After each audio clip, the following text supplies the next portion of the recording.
Hey everyone, and welcome to the next edition of the Into the Rift podcast, a Riftbound TCG podcast hosted by myself, Alexander Coccia, and of course, my good friend and best of Teemo, Joe Curley. Joe, just so you know, I'm never going to give up on the best of Teemo thing. We just might have to do that for the rest of Riftbound's eternity. But I have to tell you, man, you have had a very busy week. I can't even believe you're here recording right now. Last week, it was me right off the plane, getting a recording done, completely gassed. You had to carry the torch. And now I think it's my turn this week because you have had an incredible weekend. So why don't you fill us in on what happened? And of course, I think you got some goodies you want to show off too. Yeah, so I just got back from Ghent. As you can probably tell by my voice, it's a little bit shot. We had the biggest Disney Lorcana tournament of all time, 4,000 players. Definitely keen to talk a little bit about that later and how Riftbound might try and go to that level of players as well. But I was on the commentary team, absolutely loved it, really, really fun. Always enjoy casting. And yeah, managed to also get a nice little award. I got the Caster of the Year award for Disney Lorcana, voted upon by the community, which is really, really cool. Casting is like the thing I'm most passionate about really when it comes to card games. So hoping to try and get my fingers in some Riftbound casting now that I've got that competition, that one in Lille with or Bologna rather with Teemo. The kind of idea was, all right, get a nice result, try and do some casting. So I'm keeping my fingers crossed. I can try and do some Riftbound casting. I need to look after my voice better next time, actually. That's the one thing I've learned quite a lot. I need to stock up on like milk and honey and all those sorts of things earlier on in the week, Alex. Well, first of all, congratulations. Cannot think of a more deserving person to get a reward like that. You are a truly remarkable caster. And when I watch you do Lorcana, it makes me want to pick up Lorcana again. If I wasn't so busy playing Riftbound all the time, that is, right? But yeah, dude, congratulations. Absolutely well-deserved. And I can't wait to see you on a panel one day for Riftbound. That would be phenomenal. But thanks, buddy. We do have to take care of your voice. Yeah. And so we have a number of decks here. We went with some budget-based decks. We talked about some substitutions as well for the budget-oriented. Then we got the straight-up meta stuff you've been seeing in the regionals that can be very successful. We tried to get an allotment of a variety of different legends. We're not doing every single legend. Maybe that's something we should do on a different date. That would be kind of cool, the best deck for every single legend. But for today, We're getting the meta heroes and some major budget ones that we think can win Summoner Skirmishes so your set championships go well, Joe.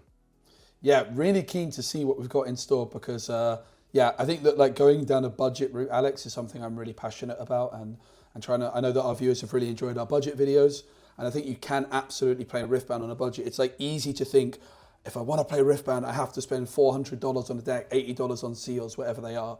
But I think the reality is, if you're a good player and you just find the right deck list, it's possible to do it on a much cheaper budget. Okay, maybe not win like a regional, but certainly like play at your local level. I think it's more than doable. Absolutely. So let's get into it, right into it. And we're going to get started with Budget Viktor. Now this is from Ghoster Driver, and this was a fantastic list that finished top 4 in Bologna. You were there, of course. And what I want to note about this, we don't often scroll up here, but we're going to scroll up. And we're going to talk about the cost. And this is where the cost can be deceiving. It's showing $222. You're thinking, Alex, that's not budget at all. But let's see where that cost is actually coming from. $80 of it's Time Warp, and pretty much the rest of it is Thousand Tail Watcher. So you got Thousand Tail Watcher and Time Warp accounting for a very significant portion of the cost of this deck. Meanwhile, you have an Imperial Decree on the bench, and you are short on something like a Grand Stratagem. So very easy substitutions here. If you want to reduce the cost of something like a Viktor deck, get rid of that Time Warp. Yeah, is it good? Sure. But Grand Stratagem is an incredible card for a token-based deck. And even so, you can even go the route of decks that kind of try to do the Vanguard Armory combinations as well. So there's so many different approaches to Viktor, but if you want to play a deck like this, you can absolutely go Grand Stratagem instead of Time Warp. And what you'll have is a very competent deck that I believe can easily do well in this meta. The reason why Viktor is so successful is we currently have a lot of decks out there that are relying on big chunky units. We have Irelias. Fioras like to do that. Draven does that as well. We have a lot of cards that can just kind of take over a game. And what Viktor is able to do is very effectively wipe that board out. Call the Week's a great example of that. Hidden Blades, which can either be used to draw defensively or, of course, be played offensively. Either way, you're able to position yourself that if your opponent only has one large unit that they're trying to rely on, like a ganking Irelia that they're moving from location to location, well, Cold Week's going to deal with that rather rapidly, and you can control the board state and just pick away at the battlefields over the course of the game. So Joe, top pick for budget, I'm going to go with a Viktor deck, and believe it or not, we actually have decks that even like just the meta lists that have done really, really well at regionals are even cheaper than this. But once you get that Time Warp and maybe a Thousand Tail Watcher or two out, the price drops substantially. I'm in total agreement, Alex. I think like this Viktor deck is really terrifying. Actually, like my Teemo deck that I played is probably going to struggle quite a bit against this Viktor deck. And as a result, if I was to play again in this new meta, I would probably try and tech my Teemo deck a little bit for this Viktor deck. That's how good I think it is. And I think the Grand Stratagem shout as a budget option, Alex, is so spot on. Even if like you don't have these watchers, I think that Grand Stratagem is also a really good option to come in for those as well. And if you are looking to pick up like a couple of expensive-ish cards, I think that Thousand-Tailed Watchers are a really good way to go anyway. If you are happy to invest a little bit, once you've got those 3 Watchers, you're going to be able to put those in so many different decks. And I do expect it to be a very relevant card for a long time. Even if you have 1 Watcher, you have 2 Watchers, and then you just sort of supplement the rest of those Grand Stratagems as well as the Time Warp, taking that out. Not the most important card, of course, it's good. But I absolutely love this deck, Alex. And for me, my favourite thing about this list is that triple pickpocket in main deck. It proved to be my favourite card of Spirit Forged in my Teemo deck. I think it's absolutely brilliant. It's really easy to underestimate just how reasonable a vanilla 3-3 is. Of course, you don't play it. You wouldn't play a vanilla 3-3, but the fact that this is a vanilla 3-3 at its worst and the ceiling of this card is so unbelievably high, it is a truly brilliant card. It's what makes me quite terrified of this deck as a Teemo player. Like, Viktor matchup, when I practiced for Bologna, was pretty tricky, but they weren't playing pickpocket, right? The list I was testing against. Well, now this is sort of like the net deck Viktor that we expect to see, and this triple pickpocket in main deck is an absolute nightmare for anybody playing Seals, and even the gold generation as well. One thing I wanted to talk about actually about pickpocket and gold, Alex, that a lot of our viewers might not realise. If your opponent plays pickpocket against one of your ready gold, you can react with your gold and spend it to banish it, even if you don't have anything to spend it on, to just deny your opponent generating that gold back, as far as I'm aware. So it's easy to forget that your gold is actually a reaction, right? So if your opponent plays a pickpocket on your exerted gold, obviously you can't banish it, but if it's readied, you can get rid of it, and that will deny your opponent gaining that pickpocket gold. Absolutely. And while I do like the Vanguard variations of Viktor, there's so much gear hate out right now, and every yellow player is playing salvages, and the thermal beams are available to a lot of the players playing red and either Draven, Kaisa, and etc.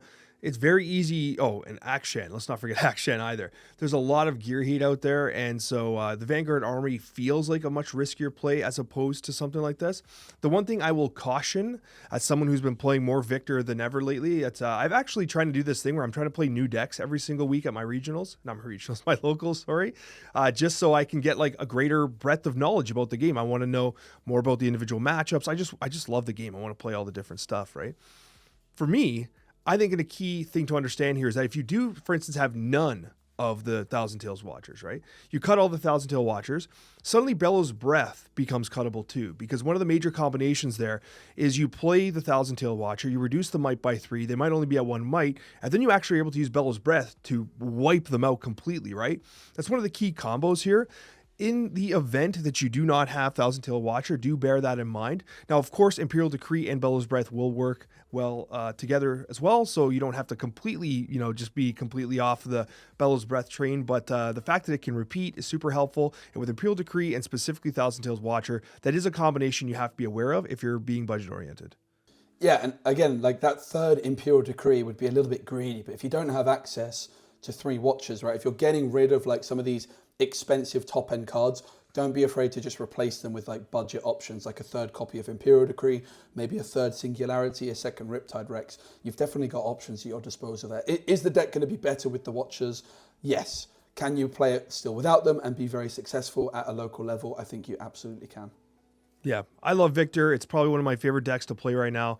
And one of my favorite things is when people have like really strong units sitting at battlefields. It's my turn, and I have a whole bunch of ready tokens, and Imperial Decree, and you just ship them one at a time. What are they going to do? One at a time, right? And we've talked about it so many times. Sometimes all you need is one might to win a battlefield and win the game. So that is going to be Viktor. Got to be careful of hard bargains if you play Viktor. Yeah. That's like, if I'm Timo, I'm bringing in hard bargains against this deck. So bear that in mind when you play this deck. Like if you can keep those extra little runes open to play around hard bargain, it's going to help you out a lot. Playing around purple. Who would have ever thought? Jax, Grandmaster at Arms. This is from the Vegas event. This was a top 8, and it is remarkably inexpensive with very straightforward substitutions, right? And so I got to tell you, the very best gamer made one of the very best decks I've seen in a while. Jax absolutely crushed it. And this was one of the decks that when you watch them pilot it, you could see that a lot of effort went into learning the way Jax was to be played. A lot of min-maxing, and obviously we mentioned last week the rule change with Jax's ability to equip weapons and stuff like that. With, for instance, Akshan, I think was kind of notable too, right? So that was really cool to see. But when we talk about the cost here, this might surprise some people. You scroll up, $131. That's already relatively inexpensive. But Alex, that's still kind of a big lot of money. Well, where's all that money going to? Well, you got 2 Bone Shivers at $22 each, right? Bone Shiver's a great card. Don't get me wrong. Does it work well? Of course it does. Who doesn't want a channeled rune exhausted? But like at the same time, if you're playing budget, you could just sub in Doran's Blade.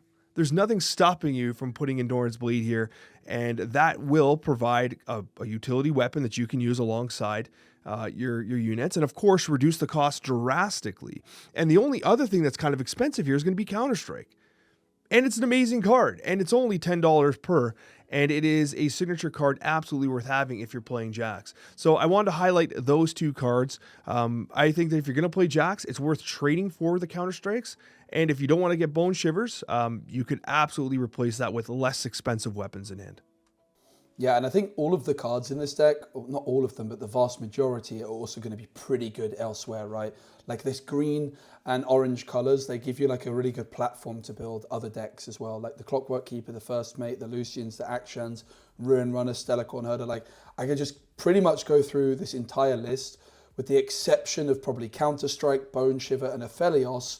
All of these cards can see competitive play in some other deck as well. Absolutely. And I should show that it's hard to get all the cards on the screen at the same time. As always, we'll have links in the description down below. Not So Fast is there, and it's a 2 of, right? You can consider a 3 of, especially when you take a look at your sideboard. Yeah, there's a ton of options here. Punch First sitting on the sideboard. You could definitely go with 3 of Punch First. Nothing wrong with that. Defy sitting on the sideboard. Like there's fantastic cards being sideboarded here that if you're missing main deck cards, you just slide them in and get something else on the sideboard, right? So yeah, wanted to shout out this Jax. Now I have heard some like rumblings about like maybe the person playing Jax was just that good at this deck, and bringing it to a random regional might produce a different result for someone not as practiced. But I'm going to tell you, I understand that as someone who loves gear-based decks. There's a lot of gear hate out there. What do you think about that for Jax? Like, do you think Jax is going to take some like incidental gear hate fire, considering a lot of people are teching for gear? I think people were probably teching for gear in Vegas as well, I think it's fair to say. And okay, like maybe like full credit to the player. Like I'm sure they are a brilliant player, but I think that's also the same for any deck you look at, like the Viktor deck as well, right? So that's part of the beauty of Riftbound, isn't it? It's a very high skill ceiling game with a lot of skill expression. But actually, if you're playing a deck which isn't that easy and you can just play it lots and master it, it's going to help you get better at the game. Whereas if you just stick to like a really simple basic deck all the time, you're not pushing yourself, you're not going to be improving this as quickly. So actually playing something that is arguably a little bit more difficult to work with is actually going to help you get better long term. Now, one of my decks that I absolutely love, and I just accidentally spoiled something I wanted to talk about by clicking the wrong thing. It's Azir. And of course, I was going to talk about Arise and the rapid drop of Arise. Kind of funny name there. Azir, this was the best of Azir from Vegas and also from Bologna. Some minor changes to the deck list between the 2 events. Remarkable deck. I've actually seen a few Azirs at locals, which is exciting. And almost all of them are playing some variation of this precise deck. The major thing that was holding this deck back was the price of Arise. Arise was the expensive piece. What happened to Arise? Let's go back to my incidental blip there. It has dropped from approximately $50, $45, Wow. according to this is RiftX, down all the way to the $19 range. Guess when your boy bought it? Right here. I actually was like, I'm pretty sure I bought it at the peak, and I went back to the DMs with the guy, and sure enough, that's when I bought mine. Sad days, but that's okay. I love Azir. So Azir, what you might not realize is outside of those cards, it is a $106 deck, and this is the meta deck that was best of Azir, $106, and 60 of that is literally one card. It's the signature spell in Arise, which has come down in price significantly. This might be my pick for budget deck. And some of the cards in here are so good. Like we talked about Desert's Call. Desert's Call is such a great card, right? It's such a good card. Like it's not great turn one. Like you don't want a Desert's Call turn one, but you can if you have to, right? Ideally turn one, of course, you want to go Eye of the Herald into tap hero type stuff, right? That's awesome. Or tap legend, I should say. That's kind of what you want to be doing. But at the end of the day, Desert's Call does provide you with a lot of utility. Arise is absolutely remarkable. It gives you those readied tokens that are ready to conquer, which is fantastic. You have the Disciplines, the Defies, the Charms, which can be super valuable to kind of manipulate the board state. Not usually to like pull a unit in. Like a lot of Charms are being used to like get an enemy unit, pull it in, and trade it with like favorably for you, almost like a challenge to some degree. But the way I was using Charm was I was pushing people out of the battlefield and just sneaking points with tokens, right? So it's kind of a different way to approach the deck building. So anyways, this was my favorite one because it was so inexpensive for literally a regional best of. What are your thoughts, Joe? I'm really interested in why Arise has dropped so much. I suppose maybe the prices are so high, like straight after that regional, or straight before the regional, after Spirit Forge release, because there's a few people that really want this card. It's really interesting to see it's crashed so much. But I like Azir a lot. I've got to say, if you're playing this deck, Alex, I'm sure it's happened to you. The pickpocket is something you've got to be really careful against. Yes. Pickpockets are in the decks to really hit the seals, the gold, but Azir is sort of the thing that's catching a stray, right, from the pickpocket. So if you're playing against blue, especially like Viktor, right, these decks where you expect pickpocket to maybe be in the main, you've got to be really careful about these one-cost gear. And of course, then against a lot of other blue decks, they might have those pickpockets on the sideboard. So just be really aware of that. If you can actually delay those one-cost gears coming down a bit, if you make a read that your opponent has pickpocket in hand, right? Like let's say, Alex, you're playing Azir, I'm playing my Teemo deck, and I've got a pickpocket. On your very first turn, you just put down this one-cost gear, and on my first turn, I just slam pickpocket. I'm off to a great start. Whereas if you just hold that in hand, you might actually make things awkward for me where I'm just holding this pickpocket in hand, Eventually I might just play it, and then maybe you find that opportunity to get your one-cost gear down. So it's going to be easier said than done, but just something to bear in mind with this deck, that pickpocket is going to be very, very good against you if you're not careful. And I like what you said there, because sometimes I take a bit of a different approach, right? Like when I'm playing Azir or Viktor or like token decks, and I know that my opponent has the opportunity to kind of counter my gear. Like a great example, if I'm against a blue player, I know they have pickpockets. I'm against a yellow player, I know that they have salvage, etc. What I often do is I'm like, I understand what you're saying, say like hold it back, right? Make them play it out first. I kind of like doing you know what? I'm going to do my thing. I'm going to let my deck do its thing. If you have the answer, go ahead. I'm going to present the questions, and if you have the answer, that's fine, but I'm going to make you answer it. And sometimes that works too, right? Because by the time you get your pickpocket, I've already scored a point or two. Or even then, I still got out my token. He's still going to go. Maybe with pickpockets, a bad idea because it trades poorly, but you know what I mean, right? Sometimes it's also not a bad idea to be like, I'm just going to go on the offensive, and you answer my questions, and that's fine. Yeah, and that's a really good point, because like the sort of debate we're having here is like one of the most important questions you have to ask when you're playing a card game, which is, am I playing to win or am I playing to lose, right? And sometimes the best answer is you just play to win, and you say, if they have a pickpocket, I'm going to be in a bad spot, but if they don't have a pickpocket, I'm going to be feeling really good about the play I'm going to make. So it is that sort of balancing act, right? And it's all coming down to can you read your opponent? Like how many cards did they mulligan? Did they keep their hand? This sort of thing, right? Like any little subtle read that you can get at a high level can make a big difference in those moments. Absolutely. Something else worth mentioning here, the last thing I'll mention about Azir, because I could talk about all day, is let's say you don't have this particular champion unit. the other one's actually pretty good too. Yeah. It's not as good. It's a little more expensive, but it's still fascinating and definitely usable. So if you happen to open it in your packs and you don't have this particular, we're talking about the yellow legend here, the Sovereign is your Sovereign, and this is the one that allows you to bring tokens with him. The other one allows you to manipulate where he is on the battlefield using the tokens, which is kind of cool. So you both are definitely playable. I do prefer the yellow, but green is definitely playable too. So something worth noting in case you have one and not the other.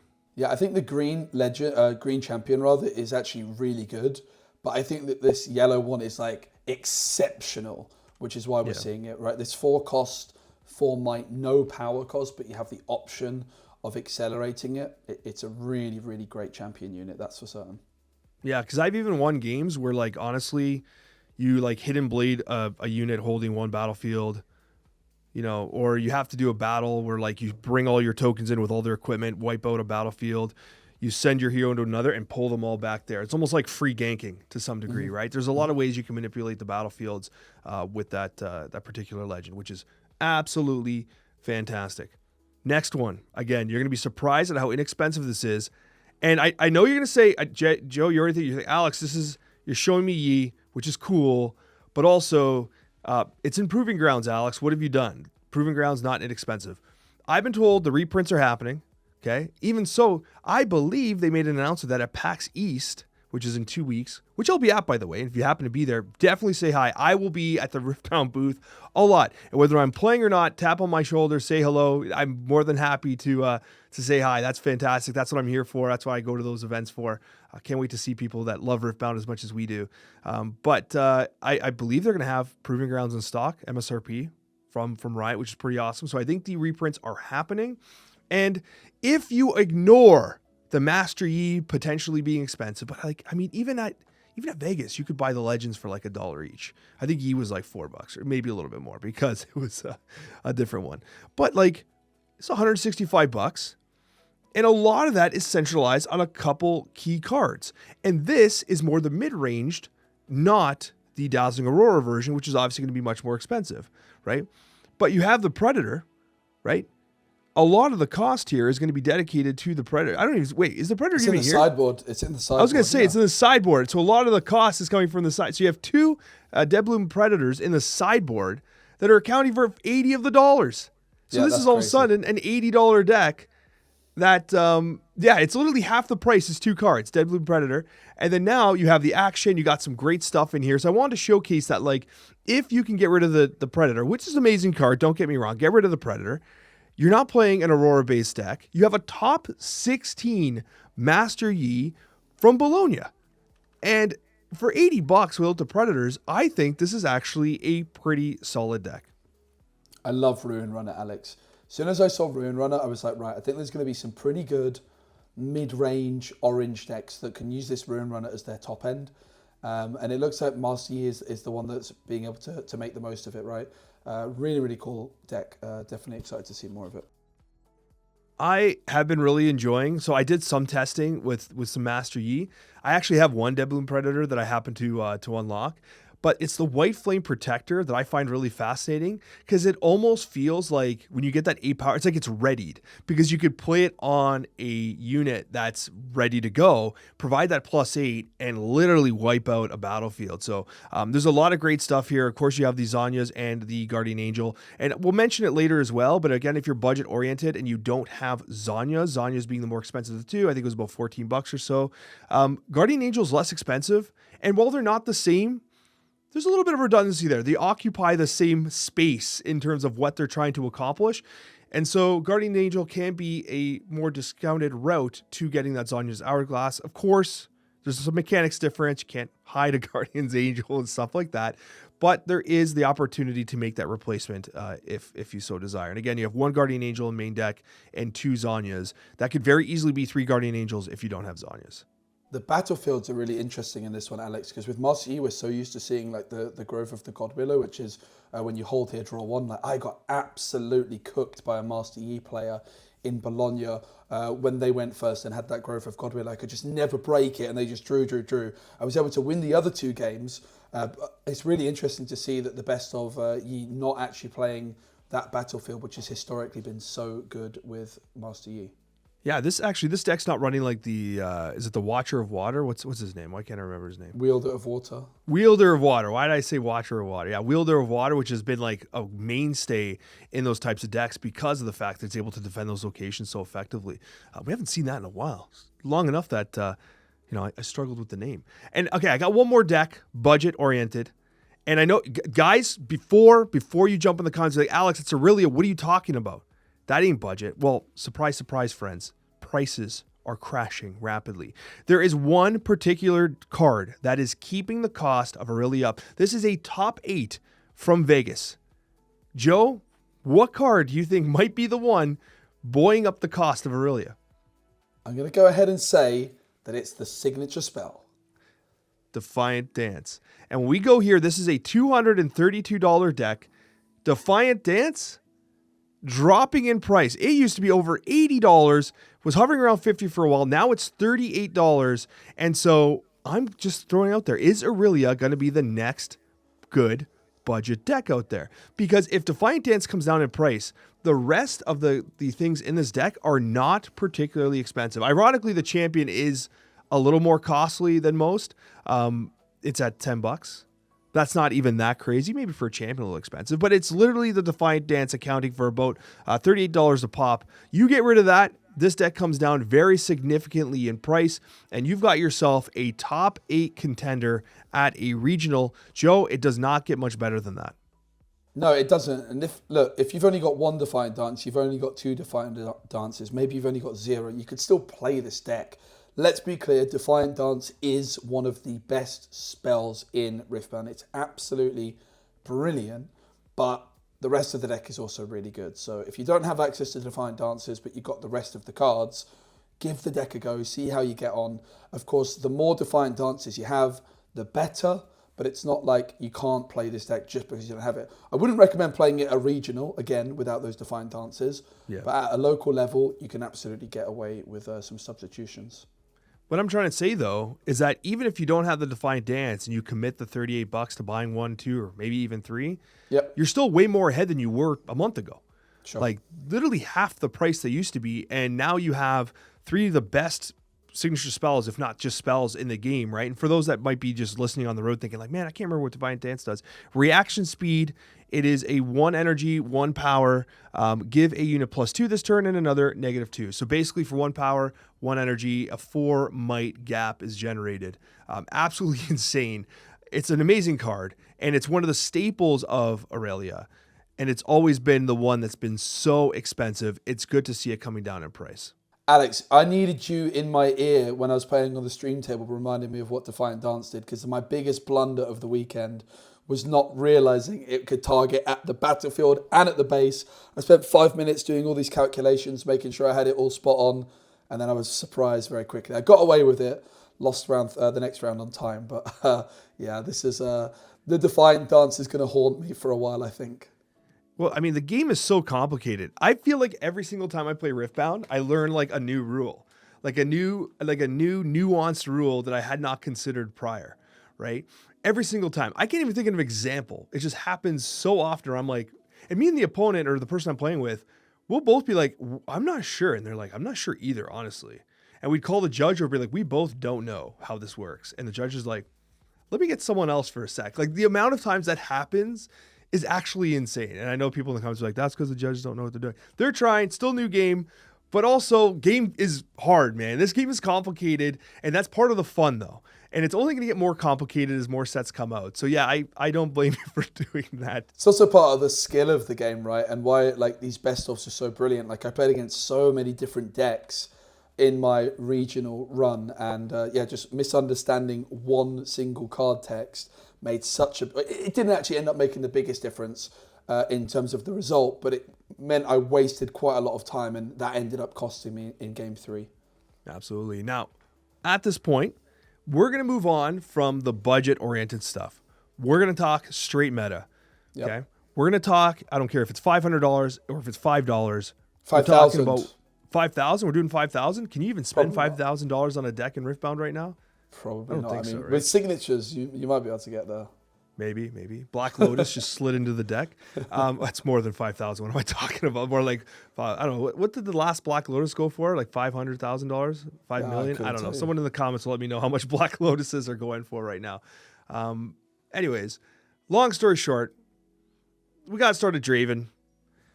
First place at the Vegas Regional, and there were a lot of Dravens to choose from. You had the Miracle side, you had the mid-range side, and this year's more on the mid-range side, Sam D. Sherman's version of Draven. And I think that most players who are looking to pick up, like, if you're not sure what you want to play, and you're like, do I play Draven? I got most of these cards. Maybe you don't have all 3 Kaisa Survivors because that's incredibly expensive. But I think most players, especially if you're picking up Draven or playing more casually, would not want to play the Miracle version. The Miracle version is a highly practiced deck in my opinion, and I feel like you can pick up and play a mid-range version a little easier. Of course, there's still nuance to any type of play you're doing in Riftbound, but I do think that this deck is much more approachable, and it's actually designed with the mirror matches in mind, and it has some really interesting tech as well, like Bjorn Thundersong, which is great. If you're a Teemo enjoyer, you know that is like an absolute death knell to hidden cards and stuff like that. But anyways, Joe, this is Meta Draven. What are your thoughts?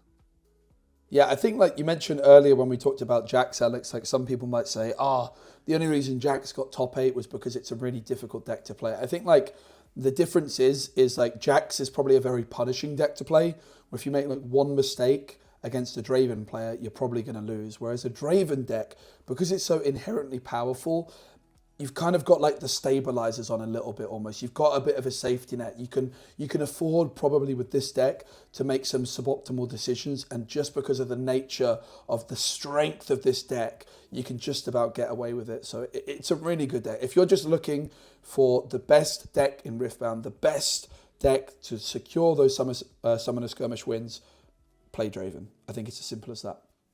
It really is. Nothing too fancy here. Furious Forerunner, one of my favorite cards in the set, does make an appearance here. And then you have the tech, of course, of Rebuke, very often played, Hard Bargain, Fight or Flight.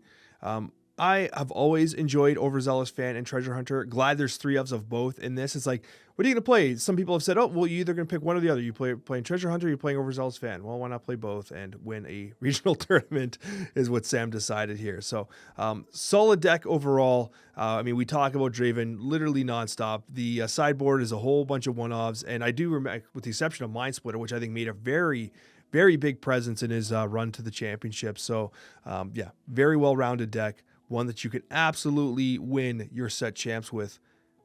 Moving on. Maybe forgotten is Kaisa. Kaisa was the menace of the original, I was going to say the original set. Why don't we just call it Origins? It was the menace of Origins. Has since dropped off considerably. In fact, in none of my skirmishes thus far, I've gone to 2. Both early, kind of exciting. And I got 2 more next weekend. Not a single Kaisa. And from my understanding, I've not even seen a Kaisa being played yet. So if you have that Kaisa deck sitting in the back and you're like, I think I can actually make a bit of a deck here. Here is currently a phenomenal performer. This is top 16 in Bologna. The exact ranking, was, let me just take a look at it. It was 9th place. 9th place in Bologna. Joe, what do you think of Kaisa? Do you think that it's fallen off? Do you think it deserves to have fallen off? Or do you think that it can make a comeback here? Yeah, it's a good question. Kaisa is a very difficult deck to play against, I think, a lot of the time. And I think it's got a pretty reasonable matchup into Draven as far as I'm aware. I'm feeling a little bit rusty with my sort of like matchup knowledge as I haven't played much since my Bologna tournament. But I think it's hard to go wrong with Kaisa. It's always going to be a good deck. I love the retreats in this deck, Alex. And heading into Bologna, one of my friends, I think he was like the 2nd highest placed Kaisa in this tournament, he said it's all about Time Warp. He said that this is really a Time Warp deck. You rely on Time Warp, you try and use your retreats to get there. Some of these decks are running all 3 Time Warps. One thing I really like about this deck as well is Get Excited. You can use the Get Excited to discard cards like Progress Day, Time Warp to deal an insane amount of damage. So I think if you're playing Kaisa without Time Warp, I wouldn't recommend it. Like I wouldn't recommend doing this one on a budget. This has kind of turned into the get ahead using like your spells in the early game, right? Like try and get a unit stuck down on the board. Control the board with things like Hextech Ray, Falling Star, as well as the Singularities and Piercing Lights. use retreats to ramp up as much as you can, and then just get in a position where you can go time warp, GG. Talking about great cards, you have Kaisa Survivor in here, obviously providing that draw, and Joe's just trying to survive here with his voice. You can just hear it slowly giving away. One thing I will say is I do think that part of the Draven matchup is going to be Piercing Light. You can set up that 4 damage combo, wipe out the champ, which I think is particularly valuable. But not just that, you're right. Like, you have so much solid tech here. You do have the Thousand Tail Watcher, Bellows Breath combination. Retreat's obviously very good. Lecturing Yordle, I feel like that got cut for a while, and now it's making itself back alongside Watchful Sentry to get that draw engine going. Every time I play against a Kaisa, they have a massive hand of cards, and apparently that's enough because this also runs a 2 of Progress Day, which you don't see very often, right? You don't see a lot of Progress Day being played, but draw 4, I mean, it's a pretty powerful effect, especially when you consider you're paying 6 in a power for it. It is a lot, but you're kind of giving up that turn a little bit, but if you have a board presence and you just want to make sure that you're pulling the Hextech Raise or whatever that you need to kind of maintain that board, then it's absolutely fine. Yeah, and Get Excited, again, is a card I really, really love. I mean, 2 would probably be a lot, but I would personally, if I was playing it, at least test it. I haven't tested any Kaisa myself, but that also helps make like your cards like Progress Day and Time Warp that little bit less risky, right? Like, imagine going up to 3 Time Warps, 2 Get Exciteds. Probably your best bet is use the best of list. And you mentioned that Bellows Breath Watcher combo, Alex. That was actually the last play of my Bologna run, was my opponent going for the Watcher, going for the Bellows Breath on their final turn.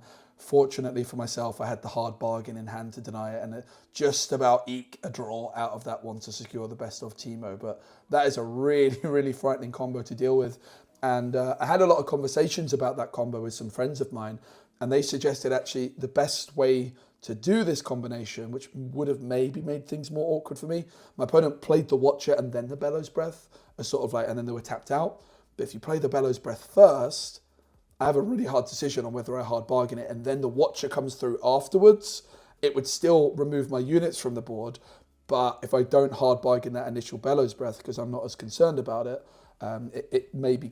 I think I probably in that position would have made the read. I had plenty of time to work with, but you'll definitely catch a lot of people out by going for the Bellows Breath first, then the Watcher. That's like a really good way you can try and disrupt players who you think have counters in hand. Okay, very good point. Thank you for kind of shedding light on that, because actually I hadn't really thought of that. You're right. Me neither. Me neither. Yeah, good call. Any way that you can kind of cheekily kind of deceive your opponent in what your play is going to be will obviously edge an advantage for you, especially in that case there with hard bargain being what it is. Because in that situation, my opponent committed to the Watcher, then they go for the Bellows Breath, and I hard bargain it, right? Yeah, but maybe it's choreographed. You know it's coming. If they go for the Bellows Breath first and I hard bargain it, maybe they decide the Watcher isn't actually the best play in that situation. Maybe they still go for it, but it's probably a little bit of a better sequence to do it the other way around. We would be remiss if we didn't talk about Alan's Ezreal. Now, obviously, I've seen quite a few Ezreals. It's the reason why Pickpocket is so popular. And this is a top 8 deck. It's also a Bologna winning deck as well. So with Ezreal here, it is a relatively expensive deck and also a relatively complex deck to play. Every Ezreal player that I've seen at locals has learned to play the deck remarkably fast, and they still go to time almost every single time. It's just, how do I explain this? This is the deck that I think is going to make Called Shot get banned, and not because it's just Called Shots, because of everything else and how it just slows everything down sometimes. This deck takes a while, especially since you have Stack Deck 2. You're constantly doing tons of deck actions. What are your thoughts on this Ezreal list? It's definitely near the absolute top of the meta.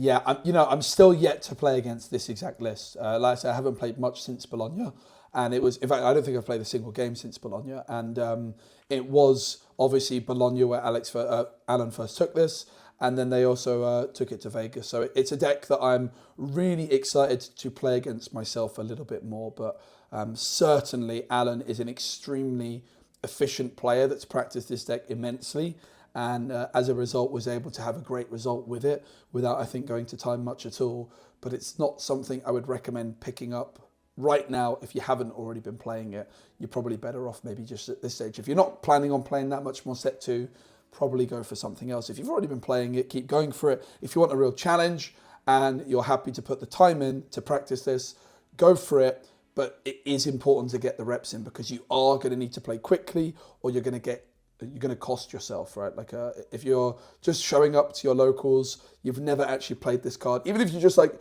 only play on a simulator and you go to locals without actually getting the reps in of doing the physical movements, you're going to run into a lot of trouble, I think. So be careful with this one, I would say, if you haven't been already practicing it. I like that call out for sure. The next two decks that are emerging on the meta, we have the second place Bounty Hunter from Bologna, and in light of that, we also have Sivir we're going to be talking about as well. Both very similar, both Dazzling Aurora decks, the same colors too. So kind of going to mix the two in together here. This one here is the higher performer at second place. What are your thoughts, Joe? It is a Dazzling Aurora deck. We've discussed the amount of gear hate out there. Dazzling Aurora, though, not necessarily concerned about pickpocket, though, but you do have the salvages, the thermal beams, lots of other issues, actions to worry about. But this is a proven winner. And I mean, when you have the chunkiest units in the game in the form of Mind Splitter constantly blowing up your opponent's hand, and then Volibear dropping down and nearly impossible to get out of the way, this looks like a very, very solid list. Yeah, I would imagine that, I don't want to give this deck a disservice, but I would imagine this is the kind of deck, if you don't have much time to practice, you can probably get away with taking this one, right? If you don't have all the time in the world to practice, learn the lines, you're going to have not that many decisions to make in the early game, because it's all just about getting to that Aurora. Now, again, I don't want to give this deck a disservice. I'm sure there are a lot of difficult decisions to make, but if you compare it with the Ezreal deck we've just looked at, right, the main thing you're looking to do in the early game is just stop your opponent scoring as many points as you possibly can, getting that Aurora down, and then just dominating the late game. The battlefields are so powerful in this deck, Alex, and a really, really key piece of the puzzle, because they are really just slowing your opponent down. You've got the Aspirant's Climb, which is increasing the points needed to win. You've got the Obelisk, which is helping you ramp up towards that Aurora, and then the Sigil of Storm, when you conquer here, recycle one of your runes. Like, really, battlefields aimed at stifling your opponent. And there's also the battlefield that prevents your opponent. I don't remember its name. You can't score till turn 3. I like that one, yeah. I like it too. That's kind of an interesting one as well. I'm sure that they tested and decided to go a different route here, but that is one that could potentially give you a little bit of breathing room if you happen to be missing a battlefield. But battlefields tend to be pretty plentiful and relatively inexpensive. Definitely the battlefields will be like $1 at most, so you should be A-okay to kind of sub that out if you want to. Now, before we give a final verdict here on Misfortune, we do have Sivir. I'm honestly not sure. I'm assuming it's Sivir. It's got to be Sivir, right? Yeah, I think most people call it Sivir. I call it Sivir, but that's because I'm not the brightest, I think. Okay, I called it Sivir once, then you called it Sivir, and I'm like, I'm definitely more known to say things wrong, and then you made me doubt like everything. I'm a bad influence, mate. I'm terrible for card names. I've been roasted in Disney Arcana a lot for bad names. I've got better than that, so please do correct us. We want to learn and get better. If we're mispronouncing character names, please let us know. I'm sure we both want to improve on that side of things. Yeah, to just kind of to remind people, right? Like, Riftbound is, for me and Joe, our introductions to the League of Legends universe. Like, we got pulled in by how good this game is, and now we're trying to take it all in, so we don't have the the prior domain knowledge of all the different heroes and their names and everything. But I have started watching Arcane, though. I'm on episode 3. It's so good. I know, it's so good, and like, it looks so good too, and I don't know, it's really good. So I'm really excited to continue watching you about that later. Yeah, it's probably my favorite show, maybe of all time. It's right up there. I absolutely love it. So I watched Arcane quite a long time ago. Then I dabbled in some Runeterra as a result as well. But yeah, Riftbound, that's certainly the thing that I'm here for mainly. So what do you think about this Dazzling Aurora Sivir deck? Once again, similar design to what we saw with Misfortune, but perhaps a couple different choices here. Yeah, you get a really good chosen champion with both of these decks, and an interesting legend ability. I think I would probably lean towards Misfortune personally, because that ganking ability in the late game is so impressive. But definitely, I think both of these decks, it's hard to go wrong. I think that probably going to be quite simple to pick up in the grand scheme of things. Maybe not simple to master, but I think simple enough to play like a reasonable level. And again, it's just all going to be about Trying to deny as many points in the early game from your opponent as possible. That's right. Get Volibear down and then start challenging everybody. That's kind of the strategy. Actually, the real strategy is get Dazzling Aurora down, get Volibear down, start challenging everybody. That's the real order.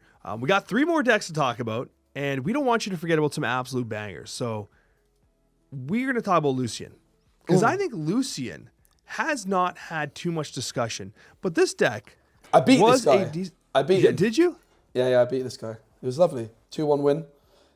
Yeah, it was 18th place in Bologna at the end of the day. Yeah, my hard bargain saved me against his signature spell. My goodness. I was totally cooked if it wasn't for hard bargain. You got to talk to us about the deck then, because there's some really cool combo stuff, and especially if you're playing against a Lucian and you're not aware of what they're capable of, this is one of the decks that can score 3 points on a turn. So you got to be very cognizant of that. If they're sitting there and they're 3 points out and you're like, oh, they can't finish me this turn, they can. So we'll have to make sure we break that down so everyone knows how that works. But Joe, I'll give you the floor. This Ruin Runner is absolutely terrifying, Alex. I actually thought they sideboarded it in because I didn't see it in game 1. I think I might have I probably made a mistake and took my watchers out, but I think I sideboarded at least one of my 2 watchers out in game 2. Because I was like, probably don't need him so much. It wasn't really how the games were going. Very, very quick, early fight. But then this Ruin Runner came down in game 2. I couldn't rebuke it. I couldn't fight or flight it. And it totally dominated me. And I was just about able to win my arena's greatest game 3. Only thanks to hard bargain denying the relentless pursuit. In another situation, I was absolutely toast. So you've got to be really, really careful of that relentless pursuit. This deck is really looking to just score lots of points very, very quickly. It's actually quite a similar play style, believe it or not, to my Teemo deck, right? In the Teemo deck, I am looking to go pit crew with the Cull, go in and out, in and out. Blevins calls it build your own Lucian. Well, this deck, you've got that guaranteed Lucian chosen champion that can go in and out, and then it looks to close the game with the Ruin Runner. And you've got the Skyfall of Arian as well, where your hold effects can be conquer effects and vice versa, with the Trinity Force, which is when a hold score 1 point. So if you're not careful, people can absolutely, out of nowhere win the game with the Trinity Force and Skyfall of Arian combo, because basically suddenly whenever you hold scores a point turns into whenever you hold or conquer score a point, and that can be absolutely devastating. Yeah, and that's what I meant earlier on by you think you have more of a cushion, and all of a sudden you just don't because of that particular combination. And if you've not played against many Lucians, because there's not that many, might not be aware of that. Lucian's also very good, as you mentioned, going back and forth from battlefield to base, protecting it from a lot of spells that'll just do damage or destroy units in battlefields, which tends to be a common phrasing of cards. So he can be somewhat difficult to deal with. And also, Lucian does not want to be defending very often. He wants to be on the offensive for the most part, which is what that legend wants to do. But you're right, Relentless Pursuit, absolutely phenomenal in giving you a lot of opportunities to maneuver across the board and set up these combo plays with what is a very mobile legend. 2 more decks to discuss here, and these are from China. We don't want you to forget about some of the bangers that were there. And Fiora completely fell off. It's kind of interesting to think about this. And yet this was a 2nd place Fiora deck from one of the Chinese regionals. And I think it's worth talking about because there is a lot of natural good tech in here that makes a lot of sense. You could sideboard salvages just like they have. There's literally 3 salvages here.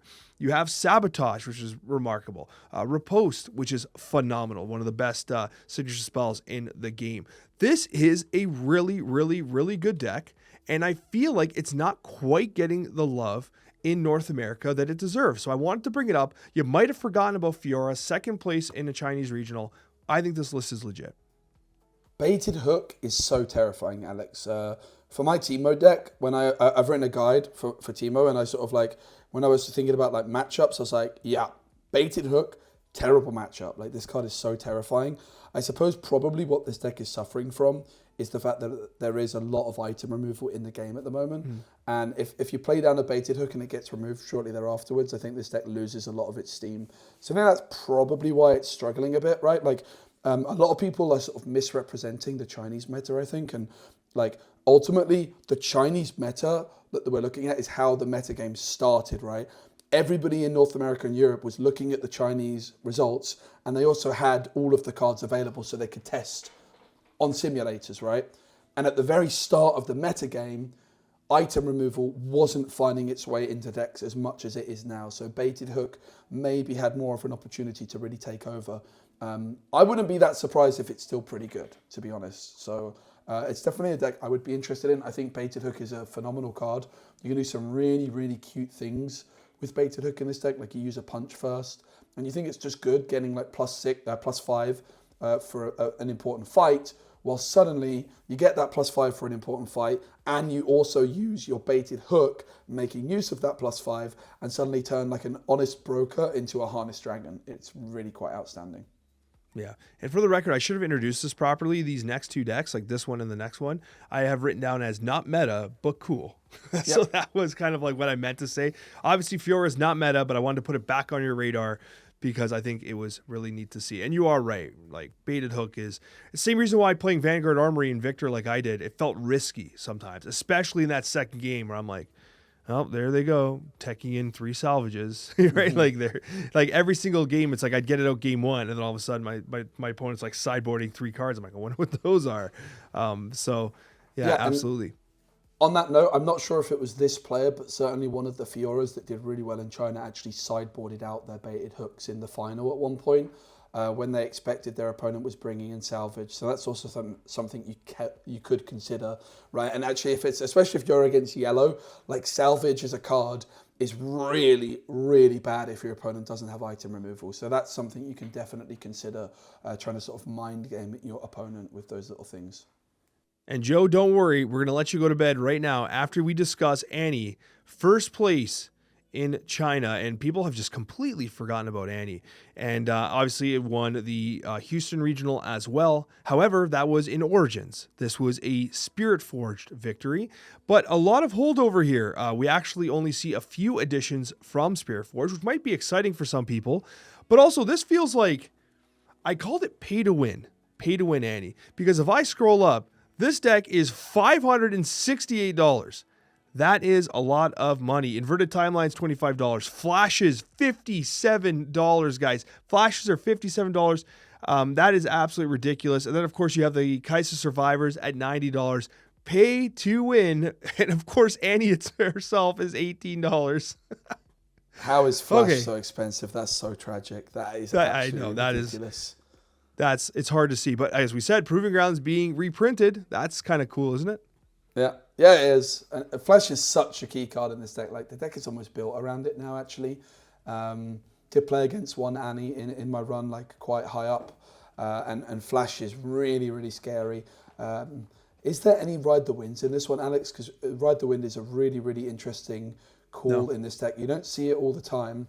But it's definitely something I think is a really interesting option to go for in Annie because you're readying those 2 runes. Also Rengar, really impressed by Rengar, I think especially as a one-of. It can sort of be countered in some scenarios, but it's quite a scary card to play against. So I do like Annie a lot. I think if Flash is cheap like it probably should be with its rarity, right? It's obviously just a pretty unfortunate situation with Flash. This deck would be quite budget friendly in a way. Like you could build Annie on a budget, I think, if Flash was cheap. You could get rid of the Kaisers, get rid of the Dravens, replace them for some cheaper stuff. But as it stands, if you're looking to play a budget deck, Annie is definitely not the one for you, sadly. No, not at all. That's for sure. There's nothing. Did my voice just start to give out? That is a message from the Lord above that we need to let Joe get some rest. But yeah, this was Annie. That was the last deck we wanted to talk about. Joe, thank you so much for all the effort. Right off a plane, right off the train, onto the podcast. That rhymed accidentally. You made it super easy for me. Alex put all of this together, so I really enjoyed looking at what you found, and I think you did a great job there, mate. The only thing is, where's Teemo? No Teemo. Also, Alex, I've got a bone to pick. I need a new thing. I can't be a Viktor guy anymore or a Lux guy. I need a Teemo thingy-majigger, please. Okay. Thank you. That was just so when we had everything designed, I just picked random colors. Like at the time, we didn't really know. But yeah, we need Teemo colors for you, don't we? We do. I think so. Okay. I'll put in the request. It'll be done hopefully sometime soon. But guys, just as Joe said last week, if you cherish the time we've had together today and want to send some love to Joe for putting in the effort, making sure that you're subbed, hitting that like button. It's worth the like, the effort that Joe put in. And buddy, go get some rest. Congratulations on your award for being the caster of the year in Lorcana. Thanks, man. Caster of the year for Riftbound incoming 2026. Joe Curley, you heard it here first. Thanks so much for watching, everyone. We sincerely appreciate each and every one of you, and we'll see you on that next one.